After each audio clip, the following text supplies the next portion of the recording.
ಇನ್ನೂ ಹೀಗೆ ಮುಂದುವರಿಬಾರದು. ನಾನು ಇಸ್ರೇಲಿಗೆ ಭೇಟಿ ನೀಡಿದಾಗ ತಂತ್ರಜ್ಞಾನವನ್ನು ಬಳಸಿ ಹೇಗೆ ಟ್ರಾಫಿಕ್ಕನ್ನು ಮತ್ತಷ್ಟು ಎಫಿಷಿಯೆಂಟಾಗಿ ಮ್ಯಾನೇಜ್ ಮಾಡ್ಬೋದು ಅನ್ನೋದನ್ನು ನಾನು ನೋಡಿದ್ದೆ. ನಮ್ಮ ಬೆಂಗಳೂರಿನಲ್ಲೂ ಅದೇ ರೀತಿಯ ಹೊಸ ತಂತ್ರಜ್ಞಾನಗಳನ್ನು ಅಳವಡಿಸಬೇಕಾಗಿದೆ.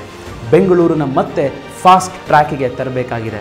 ಯಾಕೆ ಅಂತಂದರೆ ಯಾರು ಅವಕಾಶಗಳಿಗೆ ಕಾಯ್ತಾ ಕುಳಿತುಕೊಳ್ತಾರೋ ಅವರಿಗೆ ಯಾವ ಅವಕಾಶಗಳು ಸಿಗೋದಿಲ್ಲ.